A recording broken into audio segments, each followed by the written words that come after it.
Sa solar light muna nakadepende ang operasyon ng kainan na ito sa Barangay Outlook Drive sa Baguio City. Halos isang araw na kasi silang walang kuryente simula kahapon ng hapon. Mahirap po kasi syempre po madilim po yung ano lang po yung solar po namin yung ginagamit kasi hindi naman po na ano po sa loob yung paghuhugas po, ganun, pagluluto. Kaya mahirap po. Ayon kay Enz, hindi raw sapat ang kandila para sa kanilang buong maghapon na operasyon. Tapos madilim po dyan kapag may kumakain po. Kahapon May 20 bago mag alas 3 ng hapon, nawalan ng kuryente ang mga lugar na sinusuplayan ng Feeder 8 ng Bineco matapos makuryente ang isang ibon sa linya nila sa Ligarda Road.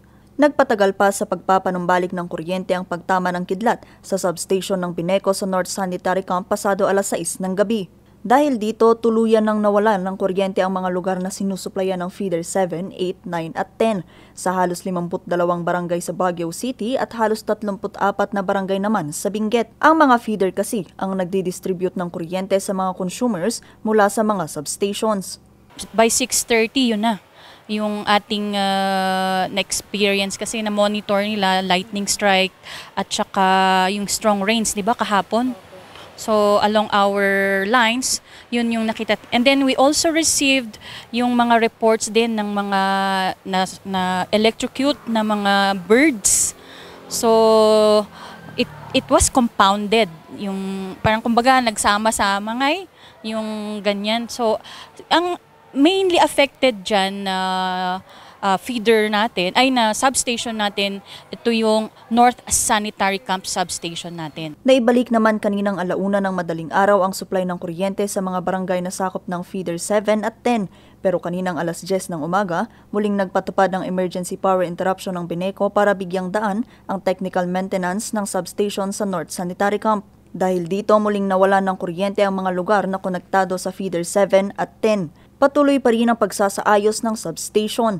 Sa taya ng Bineco, ngayong araw May 21 o hanggang bukas pa nila maibabalik ang supply ng kuryente. Technical manpower or our lineman and our engineers, doon sila nakakonsentrate ngayon sa feeders 8 and 9 para po ma-restore yung yung mga technical problems, masolusyonan na nila ngayong araw. Pero syempre bigyan natin ng at least hindi natin alam kasi kung ano yung makikita pa nilang problems along the way habang nagre-restore, nagkukumpuni sila ay at the latest siguro tomorrow. So yun po, pasensya na, we are again asking po sa inyong pasensya at understanding, lalo na yung mga affected na mga natitira pang areas. Samantala, sa pagpasok ng panahon ng tag-ulan, tiniyak din ng ahensya ang kanilang kahandaan. Handang-handa naman si Bineco when it comes to manpower. And syempre, when you say manpower, yung ating mga linemen and our engineers.